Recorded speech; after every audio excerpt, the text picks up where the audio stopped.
Welcome to A Well-Designed Business with your host, Luann Nigara. Luann has a lifetime of experience building a multi-million-dollar business with her husband and cousin, and she knows the challenges you face in your interior design business. Luann brings you real-life answers to your most pressing problems, as well as practical strategies to explode your interior design business. So, let's get to the business of interior design. Hi, welcome to another episode of A Well-Designed Business.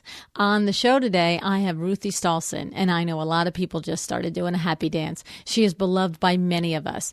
And if you are not familiar with Ruthie, let me give you a little bit of background. She has more than 14 years of design experience, and she operates out of the Dallas-Fort Worth area in Texas. She is an internationally published interior designer who built her business from the ground up. Ruthie was awarded the 2016 Designer of the Year from the National Interior Design Society for a kitchen renovation project, and she was also nominated as one of the top 15 decorators in Dallas. Her work has been published in Elite Monde, a lifestyle and fashion magazine in Dubai, as well as traditional home magazine Great Kitchens. Ruthie focuses on making homes look collected, not decorated. Her personal design style has a European flair with an eclectic twist. She has been influenced by her extensive world travels. Ruthie was born and raised overseas, and her influences come from Europe, Africa, Central, and South America. She describes that the privilege of being able to experience different lifestyles was the greatest gift of her childhood. She explains her personal character was built by living in different cultures, and she quickly learned to make small things count. This is a really nice conversation about the value of mentorship. If you remember, Episode 291 with Cheryl Luckett, the principal of Dwell by Cheryl. Ruthie is Cheryl's mentor that she was talking about. We also talk about the value of attending conferences, in particular the Design Bloggers Conference where Cheryl and Ruthie met many years ago, and about how Ruthie has set her firm up so that she is doing the type of work and projects that she loves. I'm certain that you're going to like Ruthie as much as I do.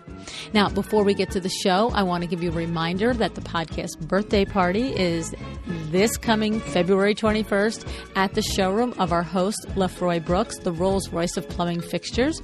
Both of our show sponsors will be there. Sarah Danielli of My Doma Studio is coming in from Canada, as well as several members of the Kravit Inc. team. Not to mention, so many of the previous guests that you've come to know and admire through the show will all be there as well.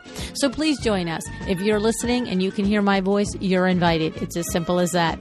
Just go to the RSVP at luannnigara.com/party. Alrighty, I'd love to introduce you to Ruthie now.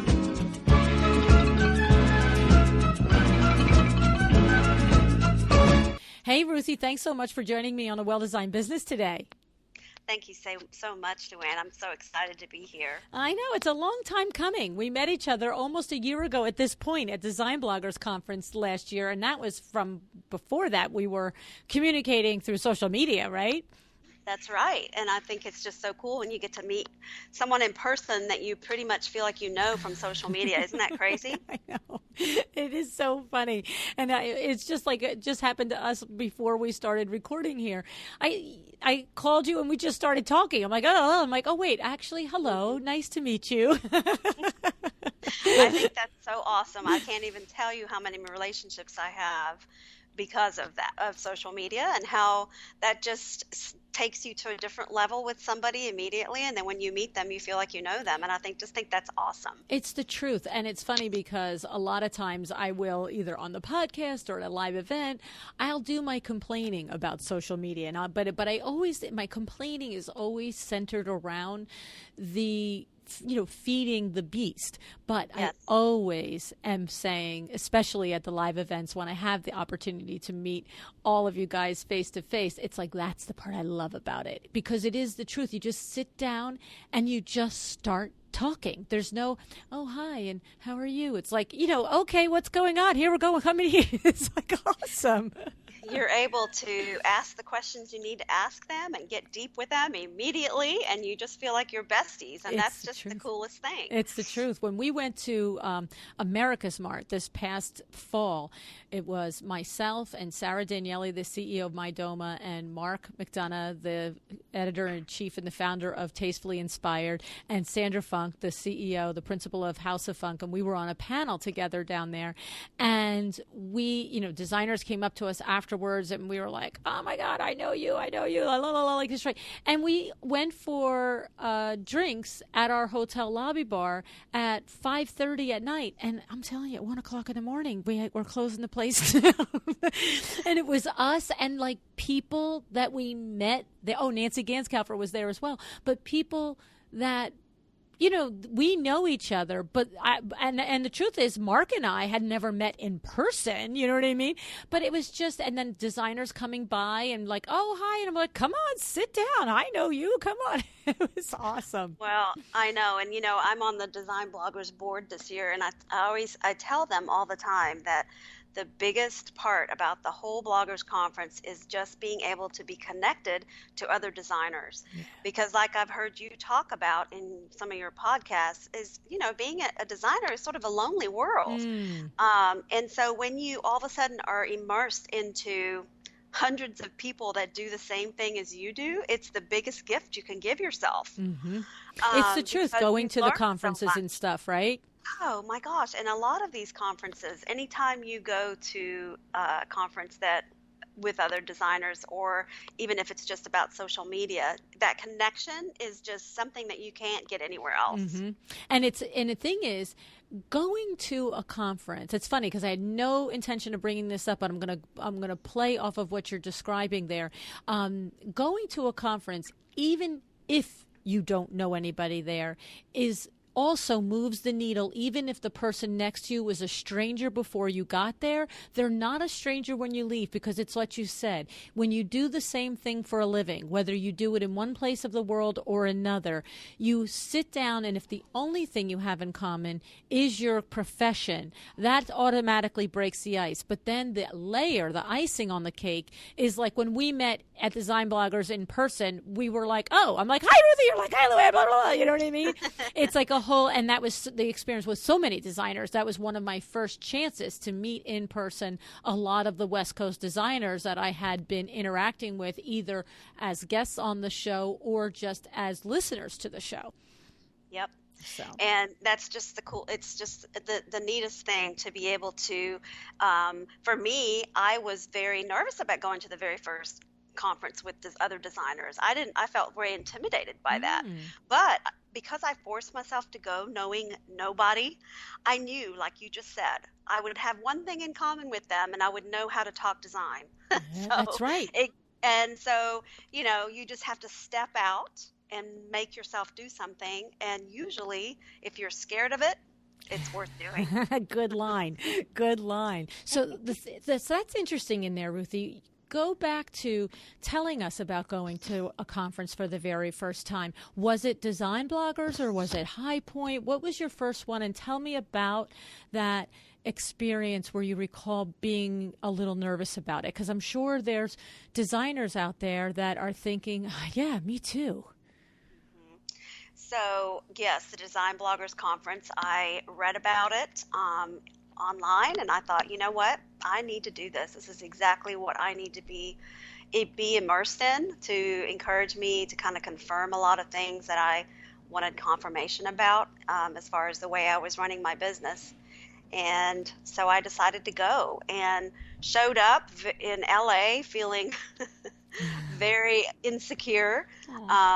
But, it's so cool how it worked out, because I ended up meeting some amazing people, and we just hit it off right away. And like we were talking about before, a lot of it was people that I had followed, blogs that I had been following for years that had encouraged me and given me insight into doing things. And, so that was just an amazing experience, and made me glad that I did it. And how many years ago was that? That was probably 7 years ago, because I think this is the 7th year that the Okay. Design Bloggers Conference is. And here you are on the Design Bloggers board now, loving that. Like, talk about, Isn't it? isn't that something? And so here's two things I want to point out about that is at that point then that meant that you were in your interior design firm 7 years already. And so there's two things in there that I love for newer, younger designers to hear is that you were in business 7 years and you still felt a bit of intimidation about going to a conference. Okay. And I love that you pushed through and went, but think about that. You weren't, oh, I just opened up a year ago. It was 7 years in. And so you did it and it was valuable, but you were nervous about doing it. And then take it another 7 years and now you're on the Design Bloggers Conference board. Yeah. So, Isn't that interesting? it is. It is something. Well, and it shows how you have seasons in your business, you know, because when you first start, you kind of, for me, I started sort of fumbled around, did what I thought was the best thing, and then slowly started finding people that I could be mentored by and started getting more and more confident about what I was doing. And then you kind of go through a stage where you kind of feel a little stagnant. You kind of feel like, okay, I'm just starting to be a little bit, I just need some enthusiasm. I need somebody else to pour into me. And so that's when I read about the Bloggers Conference, and I felt like, you know what, I've been writing a blog for a couple years now. It's time for me to step it up a notch. It's time for me to be around other people that are doing better things, who are more experienced, and who can teach me some things that I don't know. And so that's really what I was, you know, wanting is just a boost of and that's what I find we get as designers every few years.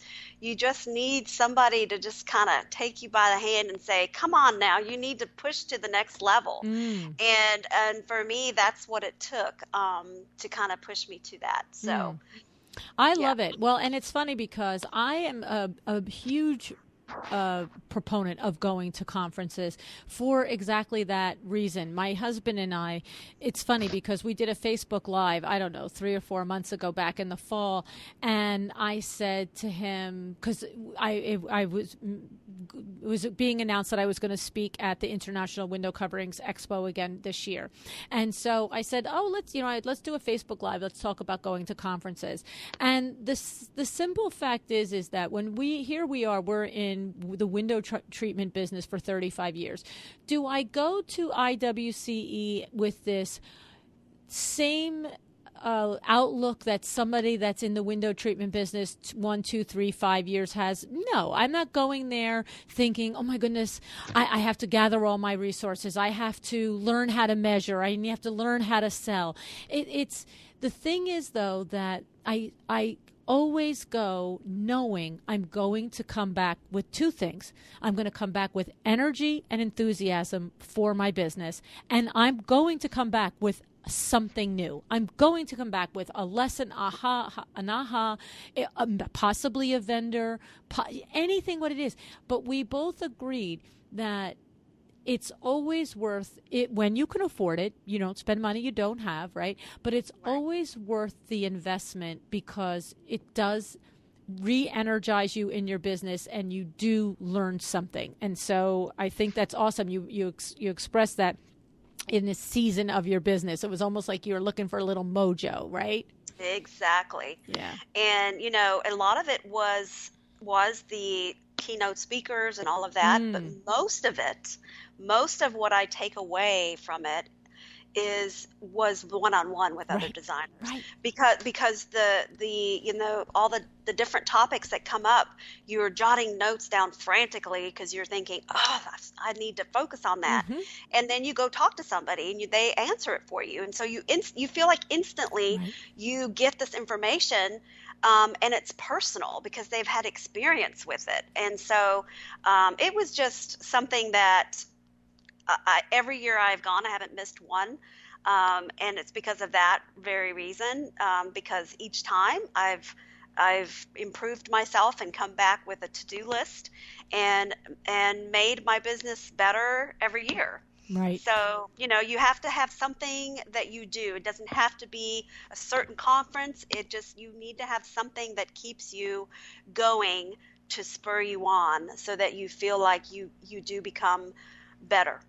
Yeah, and you said it in there. It's the one-on-one. It's like the way I mentioned that here we were sitting at the lobby of the Marriott from 5:30 at night till 1 o'clock in the morning, because it's that one-on-one where, we literally were changing, I almost want to say, seating partners all night, because, I would get knee deep into a conversation with Mark and then 45 minutes later turn and get into a conversation with Nancy or Sandra or Sarah or Leah or whoever was there.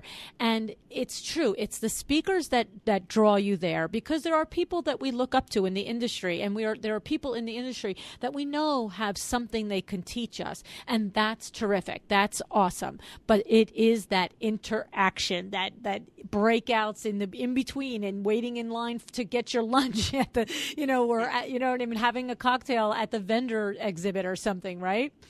Right. Yeah. And, like you had mentioned energy and enthusiasm.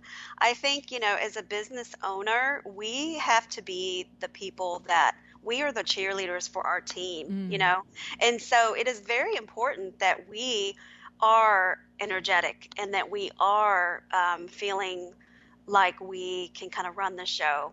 And so that's quick burnout. I mean, that you get burned out pretty fast when you're constantly having to cheer your team on and encourage your team and get everybody motivated. And so, I just find that that's an investment in your business when you can pour into yourself and, get those needs met so that you can pour into others. I agree. And also, too, as you mentioned, as for the many, many, many designers out there that run solo firms, it's one thing, here I am with my husband, and we've got Kim and Adriana and Billy and, 5 other installers. There's a lot of interaction on a daily basis that every time you turn around, you're having a 5-minute conversation with an installer, or you're having a conversation in the office or whatever. But for a solo, you're right. How do you keep, even if the only person that you have to cheer for is you have to cheer for you. That's right. Exactly. And, that's one of the things, Luann, that I found just recently. We did the Traditional Home Dallas Show House here in Dallas. And that was one of the benefits that I learned from that whole experience, was working with other designers that are, amazingly talented. And that camaraderie and what you learn from people that are ahead of you is so humbling and so incredibly motivating. So, I think that if any time in our businesses, if we can surround ourselves with people that are doing more than what we're doing, you're going to grow in your business. Yes. And it's crucial to success. Yeah, it's awesome. And so this brings me to one of the meetings that you had at Design Bloggers Conference. And, you know that Cheryl Luckett, Dwell by Cheryl, was on the show just a couple of weeks ago, episode 291. And to my surprise, I invited her on the show because Rashida Gray, who I met in Philadelphia at the Kravet opening of their new showroom at the Philadelphia Design Center, in the middle of the conversation, she starts talking about her mentor. And so then she says her name. I'm like, wait a minute. I know Cheryl. So then I reach out to Cheryl. I'm like, you have to be on the show now. And then in her conversation, she tells me you're her mentor. And I'm just like, whoa. Okay, stop the presses. Isn't that the coolest thing? And I just, yes, it snowballs. And that's just how life goes. Right. And so Cheryl and you met at Design Bloggers, if I'm not mistaken, right? That's correct. Yes. Actually, we were being transported from one place to the next, one party to the next, and we sat in the bus together. And she goes, "I'm Cheryl. I'm new. I came by myself." And I said, "I did too. Great. We have something in common." Oh my and God. We became instant friends. It was just one of those things where our souls just connected. And it was just so cool because, of course, I was, like I said, was feeling very intimidated about being there. And she was too, because she was, working full time, and this was kind of her side job. Right. we Almost started maybe talking. like, should I be here, right? Exactly. And Yeah. so we talked about that, and that's sort of where, I mean, it began from the very beginning. Mentorship begins I think there's a reason in everything. Mm-hmm. It's like you're put with the right person. I think if you just kind of wait for the right moment, and so that just happened to be our moment. And so we just connected, and from there and on, we talked often and had a lot of, she would have questions, and we would, chat for an hour, and then we would, have texts here going back and forth about different projects she was working on. And, it was just a great way to be able to have another designer friend in my life that was more consistent. Yes, Um, rather than waiting till the next year to see everybody yeah, again, right? Mm-hmm. exactly. Mm-hmm. And really what mentorship ends up being is you start mentoring each other. Right, because, I well, and feel of like course, you she wasn't coming out of design school or out of, school in general at 20 years old. She's a grown woman with a fantastic corporate career behind her. So I can easily imagine that there were many times that she could offer something back to you from a perspective that she had from her career. Oh, absolutely. Right? I have learned so much from her.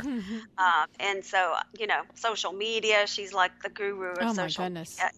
media. And she has taught me so much about that too. So, it's give and take. Mm-hmm. And it's a cool relationship. And that's one thing that we're going to really be talking about at the Bloggers Conference too, is mentorship. Nice. So that'll be cool. Very good. I'm glad to hear that. So Yeah. tell me a little bit about take yourself back to the beginning of meeting Cheryl, and then the relationship moves to the telephone and helping her run her business. Think about the types of things that a designer listening. So it used to be Cheryl that would ask you the questions in the beginning. What are some of the things that a beginning designer struggles with? I know I have certain things that people often ask me over and over again, but first I'd love to know, what do you feel is some of the key takeaways, if you recall, of being aha moments or things that you really just were like, I remember when she asked this, or when she got this, or when I started to see something in her? Mm-hmm. I feel like when we started talking about things that were somewhat personal, like hiring someone to help you as an assistant, when we started talking about things like that, and really kind of talking about your office situation, and do I need to get another office? Can I office out of my home? How do I charge? How do I go about doing a one-day consultation? All these questions that come up, and just sort of baby stepping through those things. And a lot of times, I just even remember her calling me in between like one of her consultations saying, oh my gosh, it went really great. And I'm so excited about how this is going. And what about this, this, and this, and this? And then, I'm like, all right, well, now you need to do this, this, and this. And so, and it's really great to be able to feel like, you're giving to somebody else. And just because somebody else had given to me, so it's great to pour back. So is that kind of the answer that you were looking for?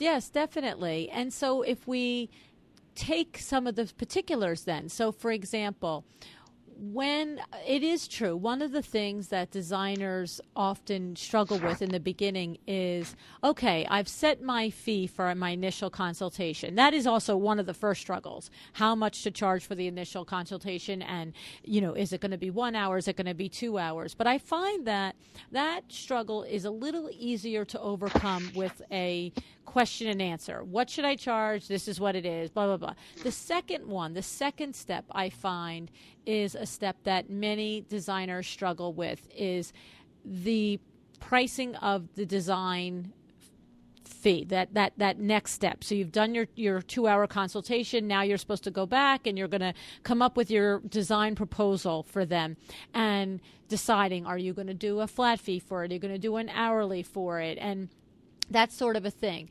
And if it's going to be a flat fee, how many hours? How do I figure out my hours? What do you have to say in those regards? And it doesn't need to be what you necessarily taught Cheryl, but maybe from your own experience, the way your process has evolved, and 14 years later, you are standing in the place where you run your business a certain way. Mm-hmm. Well, Luann, when you get started, you may not be able to charge the typical going rate, right? Because you're trying to gain credibility. Sure. And so you really have to kind of look at your market and see what your typical client would be happy to pay. And that is kind of, really asking other designers what they charge. And some of them will give you that information, and some won't. Mm-hmm. But it's when you can find, kind of a middle ground there where you feel like you are getting paid what you feel like you are worth, then that's, how I kind of set what I was going to start with. And then as time went, I slowly started raising it as I felt like I got bigger jobs, as I felt, I had more credibility, and I felt like it was okay for me to charge more. Mm-hmm. Then I started doing that. But I wanted to make sure, because, I wanted to make sure I'm making a decent profit. It's not a hobby. It's my livelihood, Exactly. And so you have to respect yourself, and also, sort of, set boundaries. Otherwise you'll get taken for granted. Mm-hmm. And so that was one of the things that I was very aware of at the beginning, is making sure that I wasn't too cheap. I wasn't, so that they were like, why is she charging so little? Right. Because that's a problem too. She's really good, and that's there must be something wrong with it if it's so inexpensive. Right. Exactly. And so a lot of it had to do with self-talk. I had to self-talk myself, like, I am worth this. I wonder what I'm doing. Right. And really a lot of it too is looking at other websites, and seeing what other designers are doing, and do I feel like I'm doing that? Am I, and social media now, of course, that's a whole nother issue, because we are exposed to so much that we are constantly in comparison mode. But we also can be inspired and can kind of help us set some of those boundaries by looking at what other people are doing and helping us kind of achieve what we think we should price, how we should price things. Mm-hmm. Do you remember some of the markers for you that you started to feel like what you just said, the self-talk went from I'm not sure to I am worth this? Do you remember when you said, can you recall, was it amassing a body of work? Was it finally understanding that you just ran a project, and that time the project went really smoothly compared to the time before? Like, think about the moments that you went, oh, I'm getting this. I've got this. You know what? I'm good at this. And, I think where really the aha moment for me was, of course, realizing that I'm capable of more than I think I am. But also when I started hiring people to help me, as soon as I started having people do things that I wasn't as good at, I started to flourish, because they gave me wings to do what I really love. And so one of the things that I learned from one of my mentors is that hiring people is the best thing you can ever do. So an assistant, if that's just an intern, that's great. Mm-hmm. But start with something, because taking that pressure off of you so that you're not having to do everything for everybody can totally change the way you do business. And so for me, that's what that was. It was finally letting go and realizing somebody else can handle this. I don't have to be in all of this. So all my bookkeeping, all my accounting, having somebody handle my errands, running around to return things, to do all of that, sending thank you cards, calling my appointments for me, confirming my appointments, and just all of that. That's just so time consuming. And now I'm able it freed me up to be able to be creative. Mm-hmm. And so I think, that's when I sort of had that aha moment, like, finally I can do what I need to do. But of course you can't do that right away, Right. because financially, maybe you can't do that. But like, I started with an intern, and we just began slowly and baby stepped each way, and wanted to stay small because I didn't want to grow too fast and then totally be, my whole business go under. So we've really taken it slow, but it's been very profitable. I love it. I love it. Yeah. No, it's the truth. We say it all the time. You want to maximize what you do best. You want to maximize your zone of genius. And it is very scary to make that first hire. I'm going to news for you guys. It's scary to make your 25th hire. I'm just going to tell you. We just made a hire last year. After, I've hired so many people in the 35 years we're in business, but we had a core we've actually taken on 3 new full-time employees in the last 11 months. Wow. Yes, and that now makes our team up to like a 12 or something. You know what I'm saying? That's yes, and the thing is, if you're new in business and you're thinking it's time for my first hire, but I'm afraid, guess what? I was afraid last year when we, in this list 3 times in this last year that we did this, because if you're a rational, caring, thinking person, when you hire somebody, you realize the responsibility that you are taking on. And you're not only taking on the responsibility of this person's livelihood, but you're also leveraging your responsibility, you're compromising possibly the responsibility to the people that are already on your team. Mm-hmm. So we talk every single week about it's very important to meet our numbers. It's very important to meet our goals because we have 3 new people on staff now and we want them. They are amazing people. They make our team better. But in order to take 3 new salaries on in a single year, that's a heck of a lot more money that we got to run through that business. So, exactly. Yeah, so don't look. I guess the reason is, oh my goodness, I just went off on a soapbox there. I love it. I'm sure it will help somebody. A lot of times, listen, Luann, I've listened to your show a long time now, and I know even if we go off on those, we always learn something. Okay, thank you. Sometimes I listen to them in edits, Ruthie, and I'm like, oh, you got to take that out, Luann. And I guess the whole point of this is what I had to learn is that you absolutely, it's okay to need help. Right. We right. all That's need help. Right. But as women, I think a lot of times we feel like we shouldn't need help. We should be able to do this. Mm-hmm. We should be capable. And you know what? That is a lie. That is so not true. Right. And so, and what another thing that I learned too from once I hired help, I was able to take time to rejuvenate. I was actually able to disconnect a little from work and get, and give to my family and give to my husband. And that's one of the hardest things about being a business owner and an entrepreneur is you're pulled in so many directions and you cannot give in all those places. And so once I kind of got help, I was able to place more time into things that mean something that's so important. Right. And so we were able to take more vacations, and we bought an RV, and we were able to kind of take the family and do some fun things, and I was able to feel free to leave my business for a few days and let somebody else take care of it.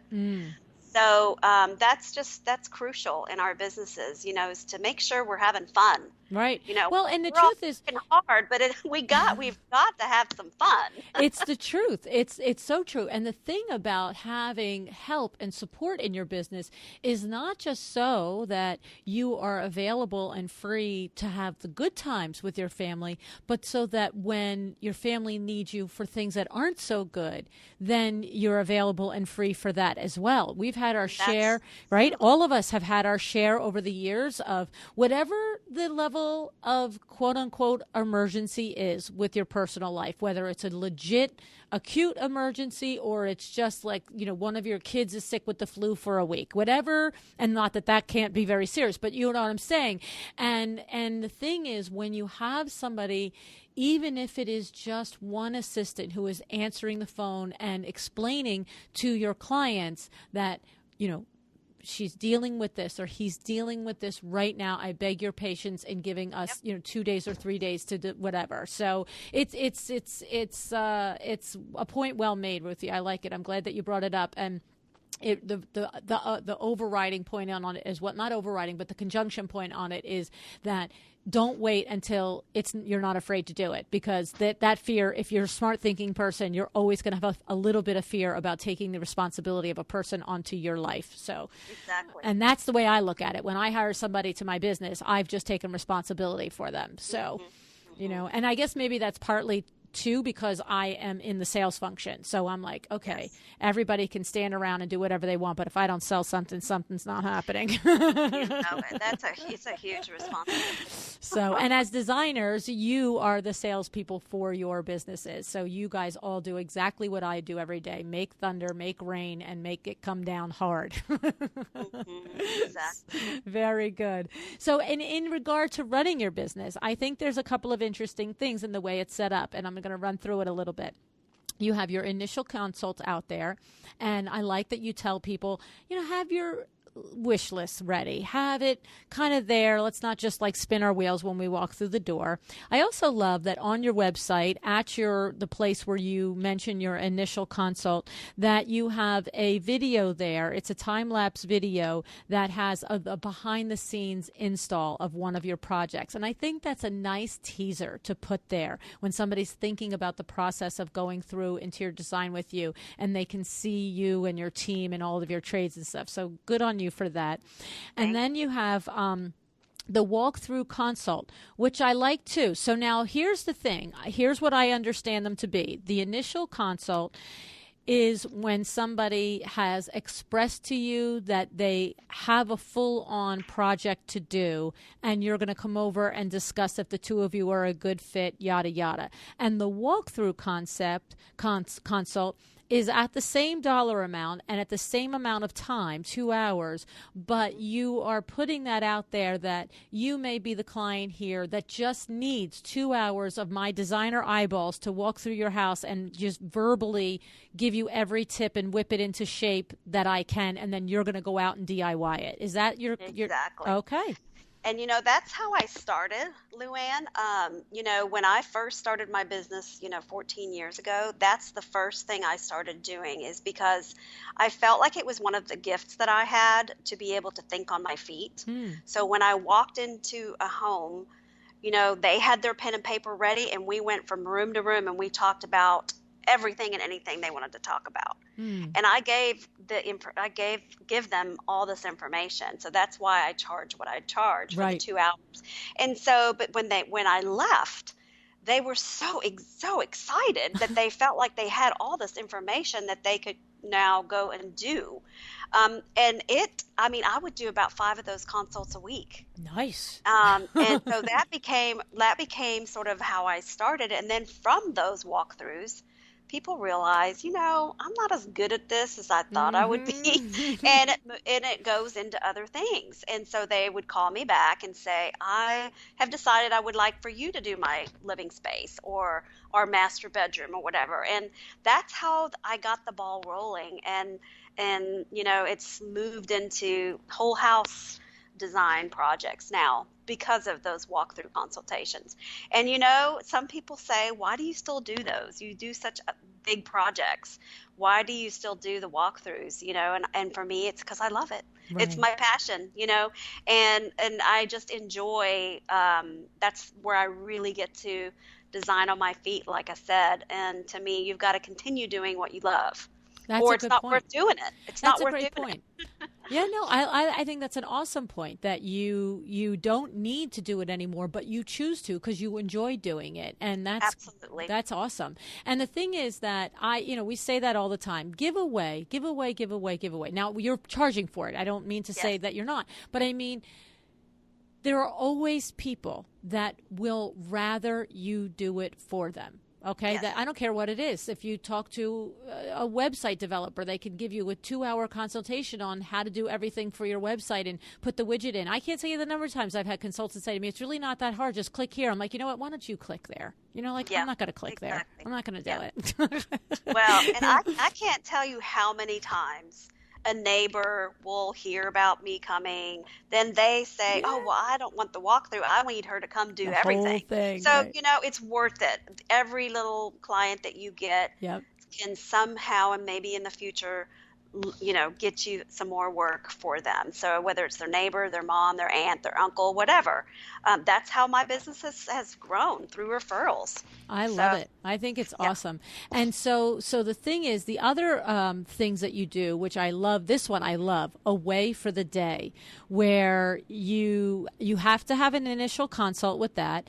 But what you do is, this concept is that they're going to do probably very little shopping. They're going to do some shopping. I can see that you said that on the site, that you'll give them their whatever the ideas and stuff. But for the most part, Away for the Day is you just have your house set up backwards, and I'm going to like move it all around. And listen to me, I know that to be true. When I only do window treatments, and I walk into people's houses and I'm like, oh, sweet Jesus. Oh my gosh. Yeah.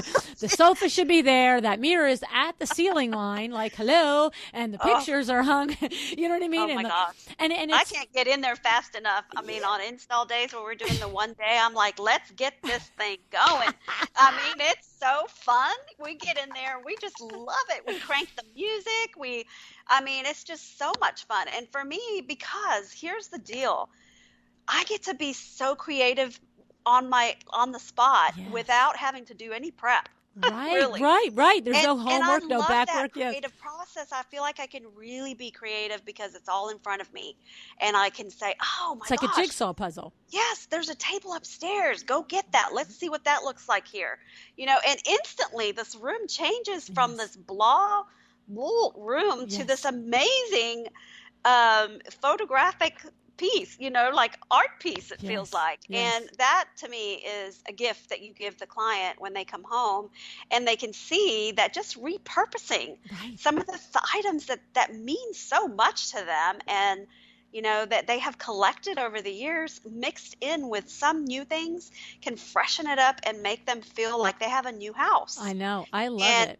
and that is where I get passionate, because home is so important. We're such a society now where we're all constantly on the go. We don't spend as much time at home. And I think when our homes are comfortable and feel decorated with the things that we love, we spend more time there. And so I want to give that to my clients. I want them to have that same sense of belonging at home and wanting to be at home and entertaining at home. And that's really what our job is all about. And Our job is what that. I love about this, I haven't seen this on, I don't recall if I've never seen it on somebody's website in the 2 years that I've been researching you guys, but if I've seen it, it's been very rarely, okay? But what I love about the Away for the Day is, first of all, I love that you enjoy it so much, and I think that's awesome. And I can see and hear that that's a way that you keep your juices happy and flowing and your creative muscles going, okay? But what I also love is that I think if more designers want to consider adding this to their mix of services, what they will learn is that there are what you take for granted, that when you walk into a room and you can just look at the room and understand that it's out of order, that the sofa, the chairs, the pictures, everything are all there, but 1, 2, 3 moves, and it is a completely different feeling. When you guys know that, I think often you take for granted that other people really don't know that, and that they've just got it in the wrong spot because it's in the wrong spot, or I don't know what, but I just know you should not underestimate that Right. ability and not really recognize that just taking somebody's existing things and moving them around. My own mother, I love her to death, but honest to God,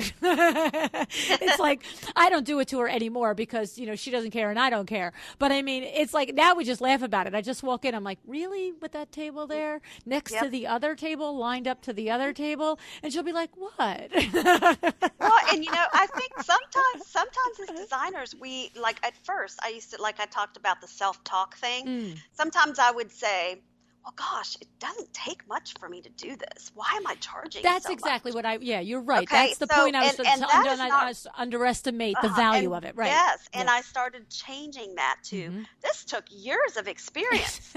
I mean, I had to learn how to do this. This took years and years of mistakes, bad things, happening during install days, lots of experience. And yes, it maybe takes me an hour now to put a room together, but that is that's right. 14 years of experience. That's right. And so that's why it costs this much. So it looks easy on the outside, but there's a lot that comes with that package. Exactly right. And that's the point, is just because you have learned it, or some of it is innate to you, to not underestimate that it has a monetary value, because not everybody has that ability or skill set. And that's just because it's easy for you doesn't mean it's not valuable.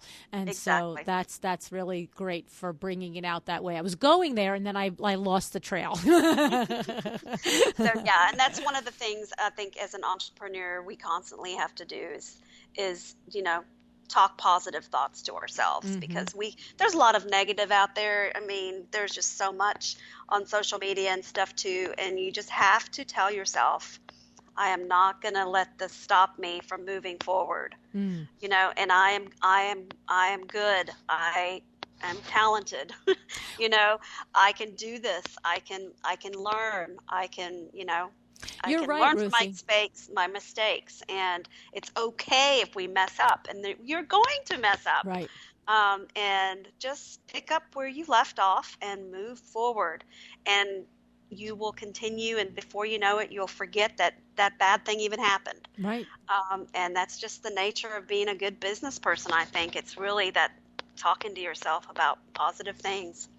Well, I mean, look, it's very cliche to say, but I always say to my kids when I used to say stuff to them that are stereotype or cliche, I'm like, it's a cliche for a reason, because it happens a lot. So it's cliche to say, but the truly successful entrepreneur is not the one that doesn't fall down. It's the one that keeps getting up. Just get up again. It's okay. You know what I mean?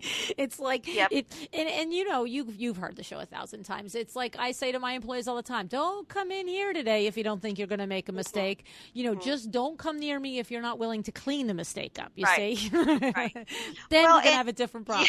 Isn't that the truth? And too, I found, when you do something that you love and you have a passion for, you feel like you have a purpose. And, when you get up in the morning and you're passionate about something, and there's always going to be the things that you're not passionate about in your business.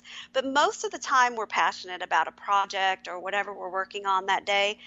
But when you feel like you have a purpose in what you're doing, and for us, I feel like we have this gift that we get to give other people because it's so personal in their homes, that it is a purpose, and we can live a purposeful life because of this gift.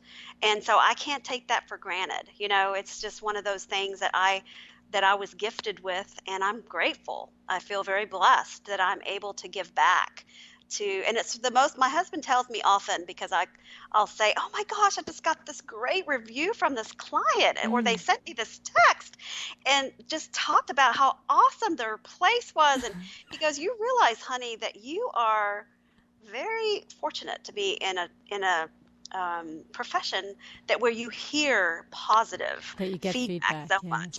And that is true. We sometimes forget that positive feedback is because I'm passionate about it, and it's a gift we're giving to them, the client. And so it's a cool, rewarding business to be in. It's the truth, because anybody that hires an interior designer longs for and wants their home or their office or their space to be beautiful and doesn't have the ability to do it without you. So yeah, like, and I think our clients feel that from us. They feel our passion, and they feel how in it we are.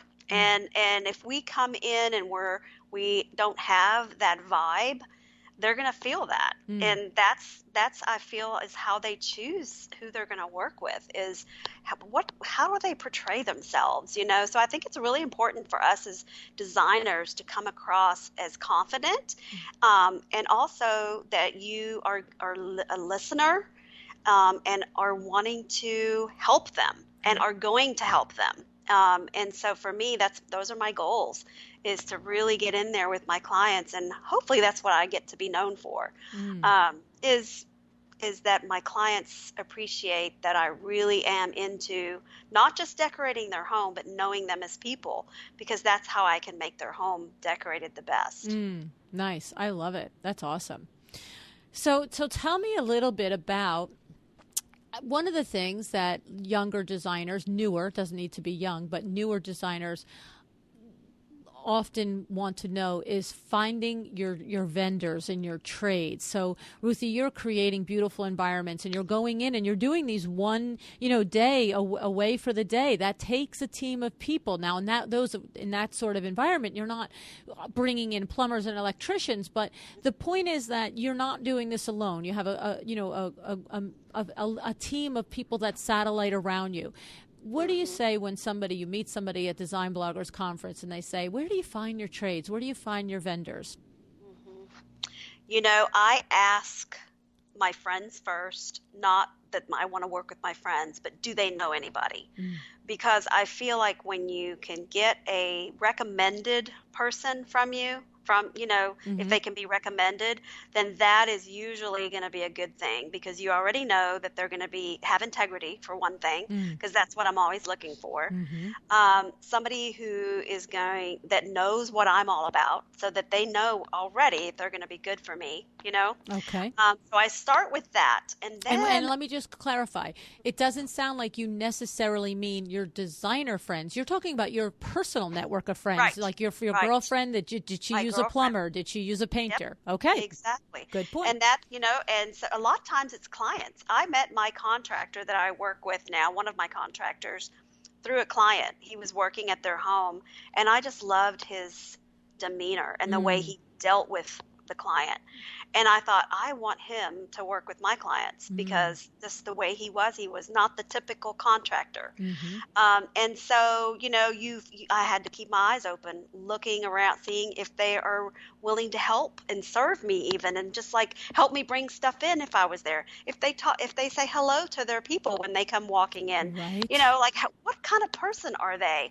Right. And so that's how I just start observing and looking at that. Some of the professionals that I've hired have been people that have worked at my house, like the plumber and the wallpaper guy. I had them come to me first and see, and not tell them that what I do, but just what they're like. And, we've gotten quite a few clients that way.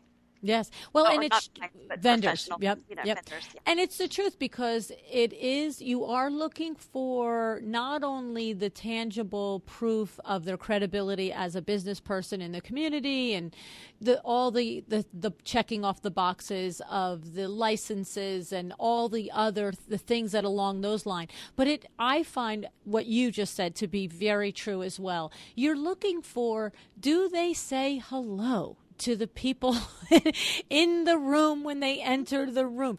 Do they come into your house to work on a snowy, wintry, rainy day and take their work boots off? It's the common courtesies, because somebody that does those things is the person that has pride in themselves and will always find that carries to the actual whatever the work is, the hanging of the wallpaper, the fixing of the plumbing, or the installing of the lights, right?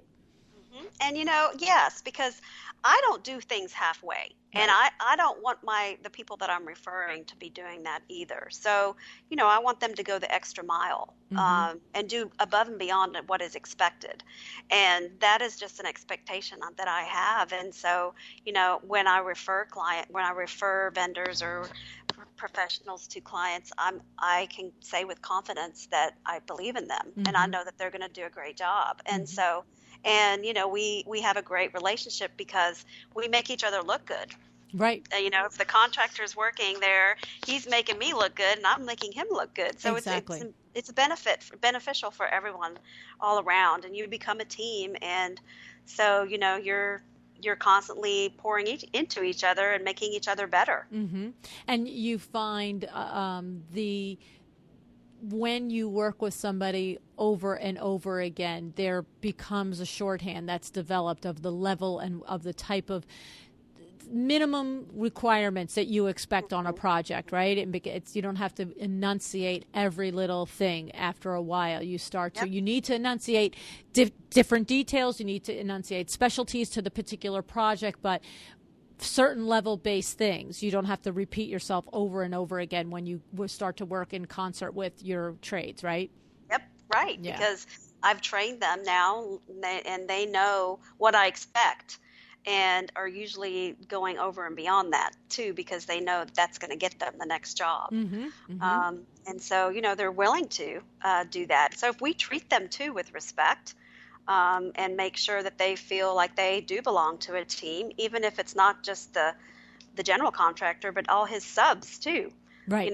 Making sure they feel like they're part of us, and bringing them coffee and making them feel like they're doing this for a purpose. And again, goes back to purpose. And once people feel that they are part of a bigger picture, then you're going to get good workers. Right. They're going to be wanting to be there and show up every day.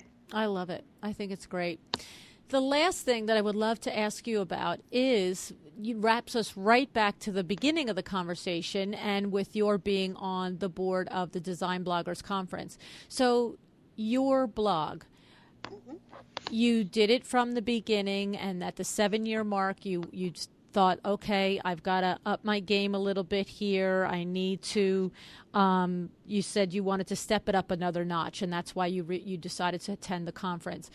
Do you find that your blog draws clients to you, Ruthie? Absolutely.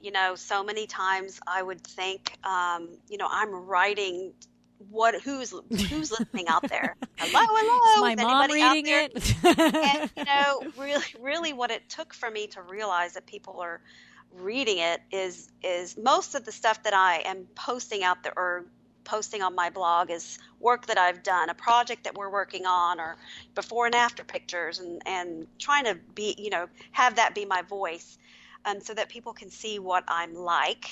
And then, when clients call, a lot of times they'll say, well, I've been reading your blog for the last 2 years, and I've been following your Facebook and your Instagram stories, and I see what you've been doing, and so I finally am calling you. Isn't that something? And you're thinking and they've never commented, they've never anything, never. You had no idea they were there. Never. Right. And then I get there and they're like, oh, well, remember that house that you did with and I'm like, oh my gosh, this person's like been stalking me. Actually and reads my so blog. Funny. And it's so funny, but that is exactly what is happening, is that there are people out there reading, they're wanting to be inspired. And if I'm inspiring people, that's awesome. It leads to business. And so, I think you mentioned earlier, we can constantly be teaching, in our industry. My blog is really a tool to teach. Right. And so I really try to do like a Ruthie tip, or something in there that makes them go, oh, I should go try that. Exactly. Like when we're reading a traditional home magazine or Veranda or whatever we're reading, I can't tell you how many times I'm sitting there reading it, and all of a sudden I'm like, oh, I need to go try. Oh, that's a good idea. I'm going to go do that. And I'm moving stuff around in my house, But that's what we can inspire people to do, and that's the beautiful thing about what we do, is we can do that. Right. And do you have, is your blog a blog that, in other words, like you said, you started out writing it not knowing if anybody was paying attention. Is it that way too now, Ruthie, that, look, I don't know if there's 20 people or 300 people paying attention, but I know that the people that are paying attention are calling me? Or are you at the blogger level where you have, whether it's hundreds or thousands following your blog? I'm not aware of that. I usually look these things up and try and find out before I talk to you. I probably have a couple thousand. Oh, but even that's pretty good. I'm not like, it's not one of those things that has been where I have to write a post this week or my followers are going to wonder where I am. Right, like Linda Holt or Carla Aston. You're not making it a revenue arm of your business. Okay. Exactly. So it's not that, right. The pressure for me has been taken off of myself. I totally decided, my game is Instagram. I'm a more personal, one-on-one kind of person. I like to do Insta stories. I love for people to see behind the scenes. That's what I'm about. And then I can blog about a project we finished and have the professional photos up on there, and that it keeps it clean and professional.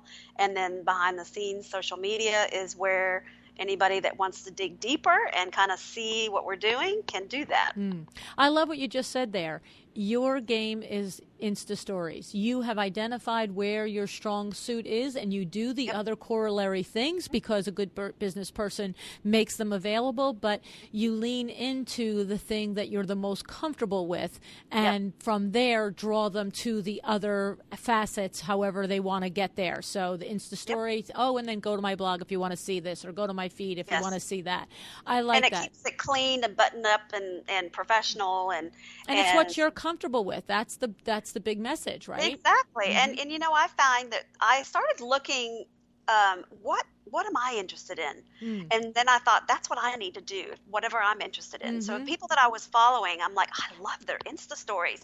They're like cooking. They're showing how their a new recipe, but then they're showing that they're at a client's house behind the scenes in an install, and I love that. And to me, that shows that they're a normal person. Right. And I too have found that my clients, even if if they find me on Facebook, they're just like, I'd like to hire you because I feel like you're just normal. I don't know, but that's telling to me. Well, and I have to tell you, I share that with you. That's why I felt like I knew you right away, because I said that to you before we started the recording. I feel like I know Ruthie. Right? Not a version of Ruthie, not the paper doll version of Ruthie, and so you do a very good job of expressing your authentic self through it, and that's really what it is. Yeah, no, it's it's engaging.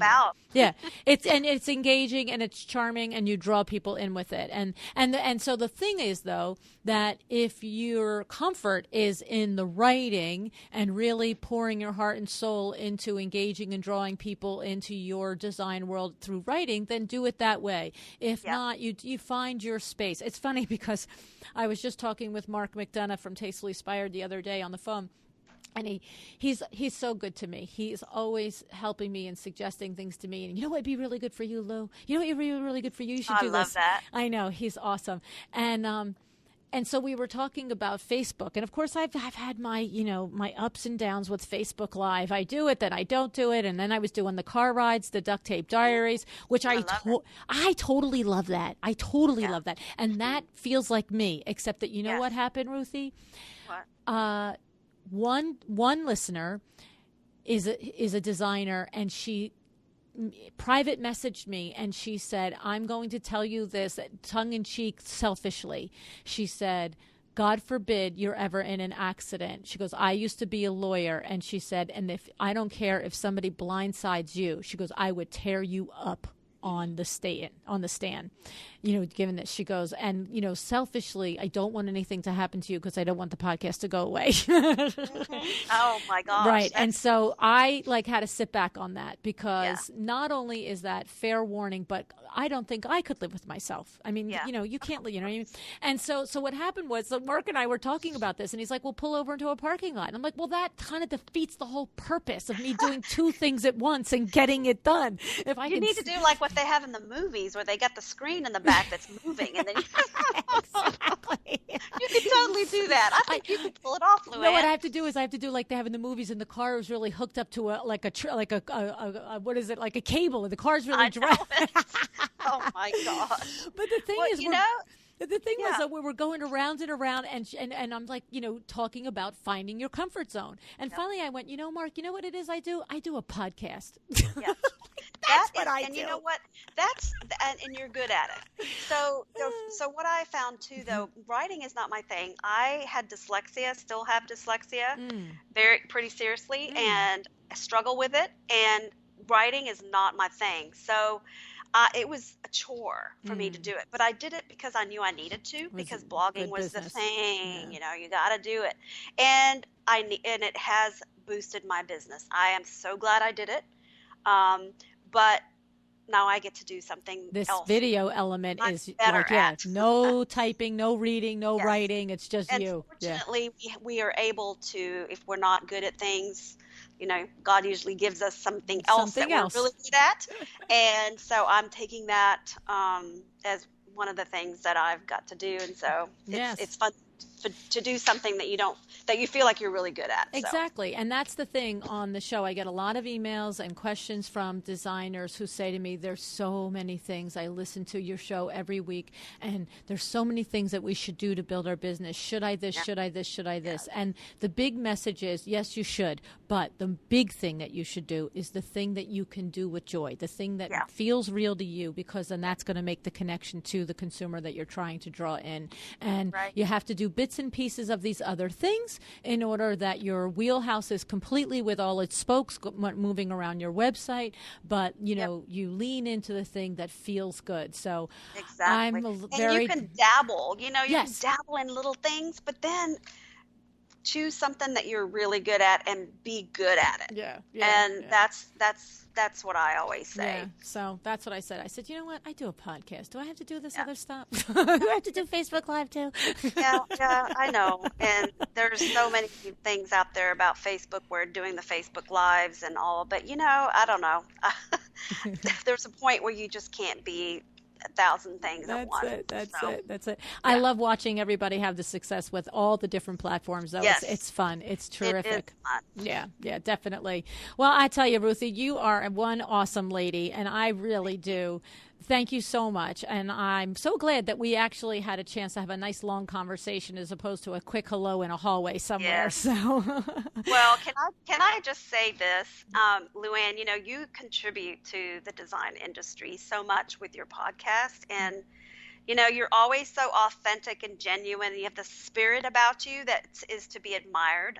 You're so smart, and you ask the right questions, and you just have to know that you're lighting our paths to better things. And so what you're doing for the design community is influencing us, from the baby designers to the successful ones. And so if you ever start feeling discouraged about what you're doing and what your purpose is, you need to remember that you are changing where our industry is going, and that is to be more authentic and personal. oh my goodness. And so thank you for that. I can't thank you enough for that. That's such a gift that you just shared that with me. Thank you, Ruth. I genuinely appreciate it. I genuinely appreciate it. I know I can speak on behalf of the entire design industry on that one. That's awesome. I like you said, when you said to your husband, "Oh my God, look what somebody just said to me." Yeah. I love it, and I value that you said that to me. I appreciate it so much.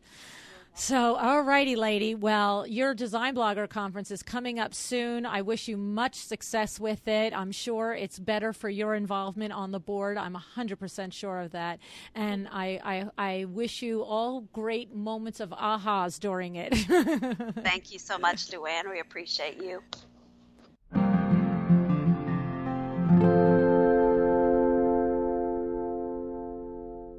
I told you that you'd like Ruthie, right? She is down to earth. She's a giving mentor, and she is a talented interior designer. There were a few things that I liked about this conversation with Ruthie and the things that I learned about from talking with her. And one of the things is that I love that Ruthie has figured out a way to integrate one of her favorite aspects of interior design into a paying feature for her on her website and through her business. She loves the creative process of taking clients' existing furniture and accessories and making an exciting transformation for them. Now, of course, you understand she still does her full service interior. She does all of the things that are, required and needed of a full service, high-end interior designer. But she just plain loves this. You heard her voice light up when she was talking about it. And so what did she do? She created it as a thing. She made it a thing on her website, and she calls it a way for the day. And so therefore, when a client comes to her website and they see that, it's like, oh, that's pretty cool. I'd like to have that done. And I'm sure she probably has opportunities where, has had situations where she's done an away for the day for a client. And then they were like, if you did that with my stuff, what would happen if I let you buy me stuff? So the point is that, if it leads to other work and other referrals and other clients, all of that is awesome. But the thing is that Ruthie just likes to do it throughout her month randomly because it brings her a lot of happiness. And what I like is that she's figured out a way to make it make money for her. So that's a win-win for Ruthie, and I'm really happy about that. The other thing I liked about the conversation learning from Ruthie was that while she did start a blog back in the day and she understood that it was a smart business thing to do, once Instagram came along and she figured out that she was more comfortable there, that she really loves, as she described, the Insta stories. She feels very comfortable on camera. Of course, please go and watch her Instagram stories. Follow her on Instagram at Ruthie Designer. It's RUTHIE Designer. And you'll see why she loves it. She's a natural. I've watched her stories. She really is conveying to potential clients how down to earth she is, her personality, and how giving she is. And so the lesson in there is that very often when I get emails from you guys or messages, it surrounds around the fact that there are so many ideas coming out of the podcast, that one guest is killing it with their blog and another guest is killing it with their Facebook Live and another guest is killing it with having, meetings and hosting breakfasts or coffees with realtors and builders. And Ruthie is killing it with Instagram. So the thing is, I hope you also, in addition to keep hearing all of these ideas from all of your tremendous colleagues, that you're also hearing that each one is always saying, it's not necessary to do everything. You don't have to do all of these things. You still need time to be an interior designer and a human being, right? So find the thing that fits for you. Find the thing that feels good, the thing that doesn't feel like work. Right? Because this is a marketing thing. And so if you can't do it authentically, then it's really not going to serve you because it's not going to reach the person who is your ideal client because you're not being your real true self and therefore you're not showing your best self and therefore, it's not going to attract the person that's right for you. So the big message is don't be overwhelmed. Find one thing you like, sink your teeth into it, and do it. And just like Ruthie, she had success with her blog, and the blog continues to draw clients to her. She said that it does, but she doesn't worry about it anymore. Once she's found Insta Story, she's like, well, if I get a blog post out, I get it out, but I don't make it I must do this event in my life because she doesn't really love it. So that's a great lesson in there too, okay?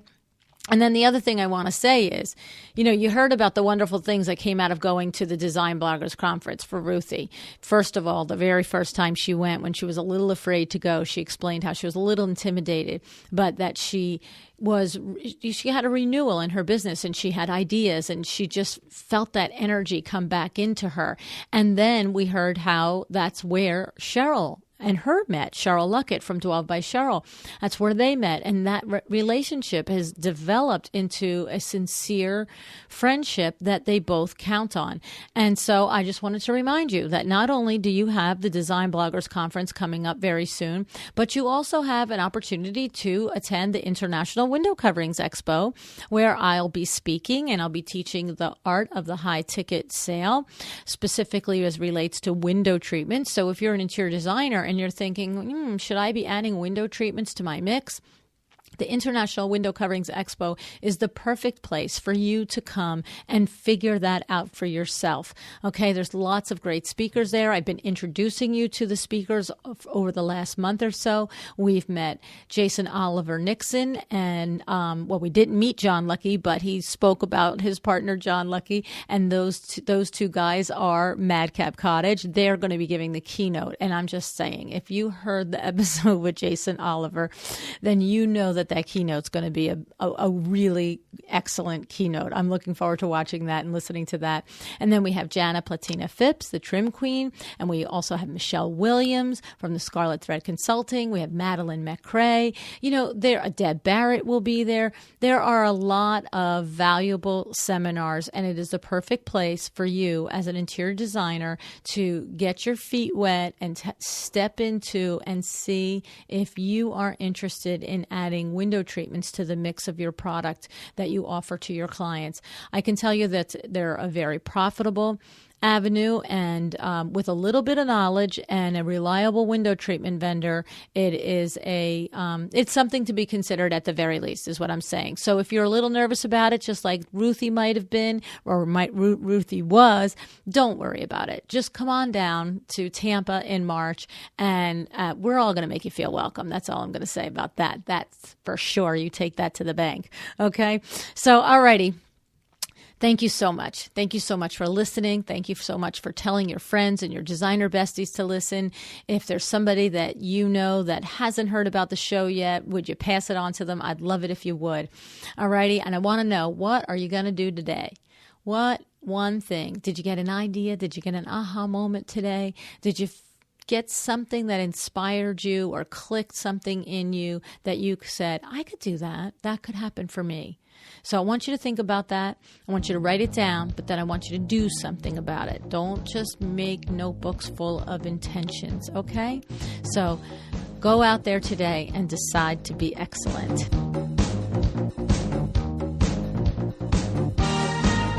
Thank you for joining me again today for another episode of A Well-Designed Business. This podcast is a production of WindowWorks in Livingston, New Jersey, your trade resource for custom window treatments and awnings. Learn more about WindowWorks at www.windowworks-nj.com.